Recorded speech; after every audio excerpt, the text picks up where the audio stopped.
Hello folks, welcome to the channel. If you are new here, then my name is Kubeir Kamal. I'm an ICCRC licensed immigration consultant. This channel is all about Canadian immigration news, processes, updates, things you should do and things you definitely should not. This video is about the most recent today's draw in Ontario that was conducted under OINP, Ontario Immigrant Nominee Program, under their Human Capital Priorities stream.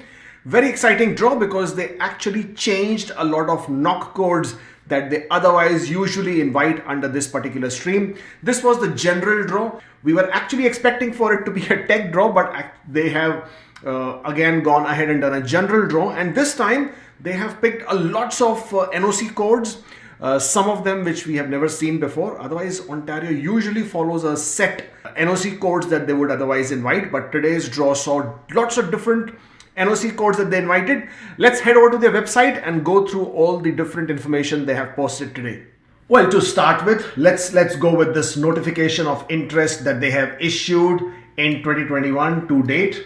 A total of 4,365 notifications of interests have been issued under the Human Capital Priority stream. Mind you, notifications of interest issued does not mean that these are the number of nominations issued. These are just the invitations issued. Well, what is of interest to us today is the July 27th draw, which is today. It happened 9:30 in the morning today, Eastern Standard Time. A total of 1,031 big number of invitations were issued, or notifications of interest as we would also like to call them.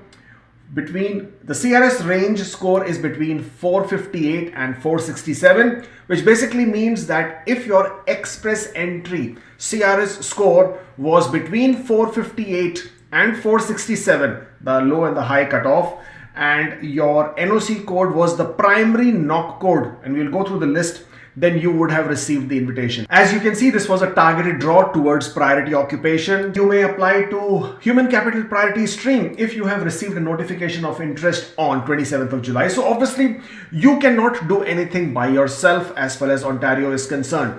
You first need to receive a notification of interest. By itself, you cannot take the first step in applying to Ontario. You just need to have an express entry profile. If they're interested in your profile, for example, if your primary knock is of interest to them, it is part of their targeted occupation, then you would receive a notification of interest. In today's draw, they have actually invited 18 different NOC codes, which is amazing. Usually they are restricted between 9 and 10.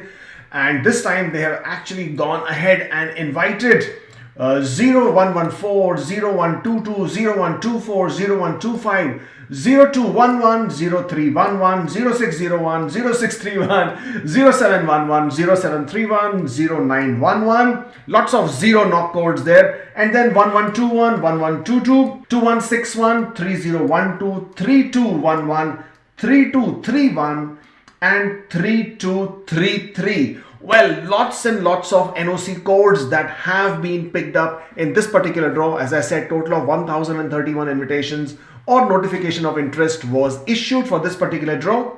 I know all this is very, very exciting, and if you have received the notification of interest, then mind you, you have 45 days to submit your application. Now, obviously, the next question is, how do I submit my application? What do I need to do? Because all that I have is an invitation in my express entry profile.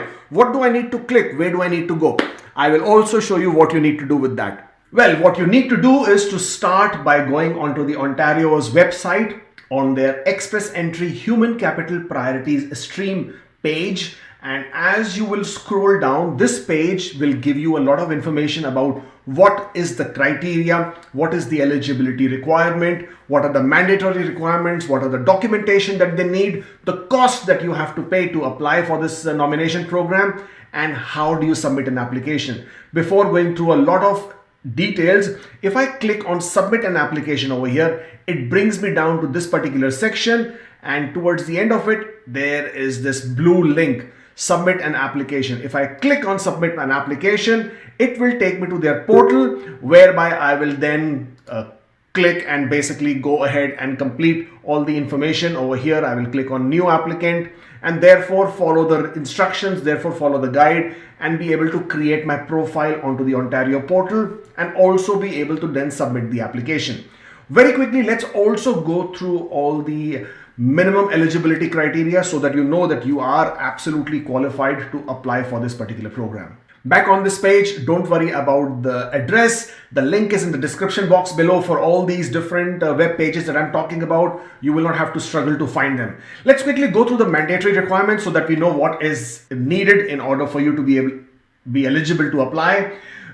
Most importantly, your work experience, that you should have at least 1 year of work experience, your eligible work experience. So the primary knock code that you have chosen under which you have received this notification of interest, at least 1 year of work experience you should have within the last 5 years. This is extremely important, and this primary knock code should be the same that you have shown in your express entry profile. This is one of the most important criteria that they have.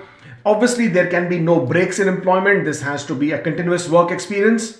Another important requirement that Ontario has is that you should have a minimum of a bachelor's degree evaluation that you should have received from one of the accredited agencies. And this has been indicated over here. You must have a Canadian bachelor's, master's, or a PhD degree or its equivalent.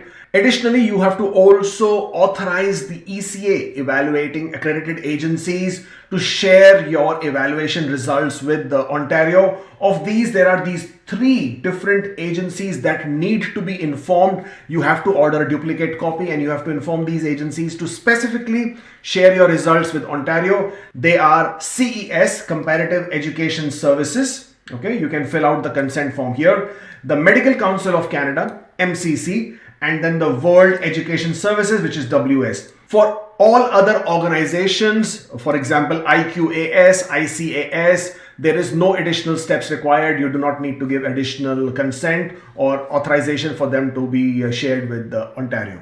Next important one is the settlement funds. Yes, Ontario does need for you to show your proof of funds to show that you have sufficient amount of money available for you to be able to settle successfully in the province. And yes, Ontario does accept gift deeds, so don't worry about it. For example, it's mentioned over here that if you provide bank statements that include a one-time large deposit. So if there is some money which has come into your account which contributes to your proof of funds, then you need to show them the source of funds. Therefore, a gift deed here would be acceptable. No problem as far as that one is concerned.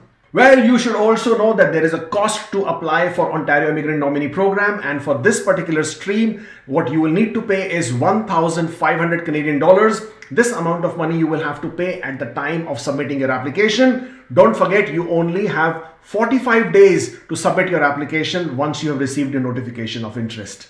Well, that is by and large how you will submit your application to Ontario under their Human Capital Priorities stream. It is a very exciting day because obviously a lot of you who otherwise may have not received an express entry federal skilled worker invitation from IRCC now have this awesome opportunity to apply for the nomination and from there on your permanent residence. Some of the most frequently asked questions are: how much time do I have? 45 days. How much money do I pay? 1,500 Canadian dollars. How do I apply? You go to the Human Capital Priorities stream and then section 8, you click on submit the application and then follow the instructions that is available to you on the portal account. You are submitting or you have submitted your Ontario application and your express entry profile is going to expire. What are you going to do then? Well, don't worry.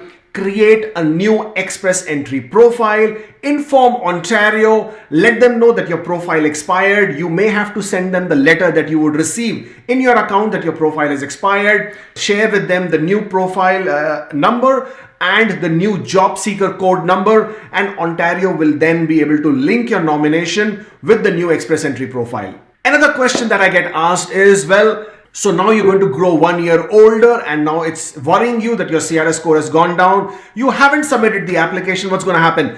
Don't worry, nothing is going to happen. If you have received your ITA, the change of age will not affect your score, will not affect your nomination process. You have received the Ontario notification of interest. You haven't submitted the application and your IELTS is going to expire, what are you going to do then? Well, keep in mind that your IELTS test results need to be valid at the time you submit your application to Ontario, and then later when you submit your application to IRCC. Your test results have to be valid. So if your IELTS is going to expire, make sure you retake your IELTS very quickly, and then you will be able to submit your application. And another question is, can I make changes to my express entry profile after I have received the notification of interest? Well, actually you can. I usually don't recommend making changes at all. Definitely not to any of the factors that attribute to your having received the notification of interest. For whatever reason, sometimes people do make those changes and their profile becomes ineligible. Well, don't fret, don't worry. You can again create a new express entry profile, hopefully keep all the information the same, and then let Ontario know that your profile became ineligible and you have created a new express entry profile, and this is the profile number and this is the job seeker code. Ontario is actually quite flexible and they're quite nice people out there. They are very understanding and they will absolutely accept your request and then connect your nomination to the new application. One of the documentation requirement when you're completing your Ontario application is for you to provide the copy of the invitation or the notification of interest. People get confused, what do I do? You can take a screenshot or do a Control P, which will basically give you the printout or a PDF print of the invitation you have received, and then in the Ontario application you can upload this PDF print. Another thing that you have to keep in mind is that Ontario requires you to declare your entire work history for the last 10 years. Whether you have mentioned that in your express entry profile or not, that is irrelevant. Ontario needs you to disclose that. But don't worry if you are not able to get some documentation from some of the work periods earlier in your life. That's all right. Just upload a letter of explanation. What is most important is for you to be able to provide valid, credible documents for the work experience that you are claiming points for. Another area of the application that concerns a lot of people is the intent to reside in Ontario. People start fretting as to, I don't have any connections in Ontario, how am I going to submit the application? Don't worry, you do not need any connections, any friends, any relatives, any contacts, any prior visits to Ontario in order to be eligible. That's absolutely fine. In your letter of intent, draft a nice essay explaining why would you like to live in Ontario? Why do you want to make Ontario your home? Pick a city, find out about the residential areas, find out about the schooling districts, find out about the cost of living, find out about the employment opportunities, recreational activities, cost of real estate, cost of leasing, put it all together and then make a nice essay and show why you would like to live in Ontario, and that's absolutely fine. Now let's discuss what are the different stages of this application. Well, once you submit your application successfully, the first stage is submitted. The next stage after that, once it's cleared, is assessment. This is where they have already verified that they have all the mandatory documents that you have provided, and you probably will also receive an acknowledgement of received in your email saying that they have received your application and they have now started processing.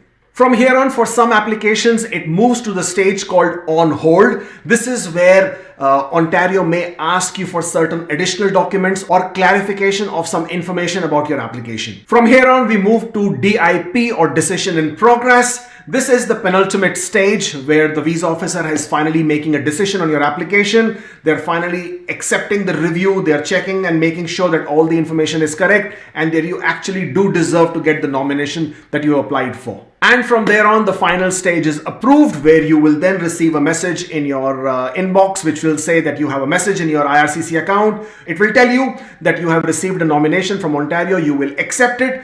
It will add 600 points in your CRS score. After that, by email, you will also receive a nomination certificate and a nomination letter from Ontario. This 600 points will get added to your CRS score and you will definitely get an ITA in the next following draw that happens. If there are any changes, if you have forgotten something, if you have made some mistakes and you need to inform Ontario, then you will find their email address on their website. Inform them, let them know that you need to make some changes or you made some errors, and in most cases they will accept that. Well, let's also check their processing timings. As of right now, it says the average application processing timings are for Ontario Express Entry Human Capital Priorities between 60 to 90 days. So that is the amount of time your application is going to take, 60 to 90 days in order for you to get your nomination. Well, that's all from me, folks. This was the very exciting video I wanted to make for quite a long time to give you detailed information about the Ontario Human Capital Priority Stream. If you have received a notification of interest, my heartiest congratulations to you. Make sure that you submit a good application, a complete application, go through all the criteria, the eligibility criteria, the mandatory document list, and make sure you provide all the documents to Ontario. That's all for this video today. If you still haven't subscribed to this channel, I don't know what you're waiting for. Smash the subscribe button, hit the like, share it with other friends and colleagues who you think might also be interested in this program. If you're not following us on Instagram, then probably you should take a look at our page. That's all from me. Take care. Be good, and I will see you next time.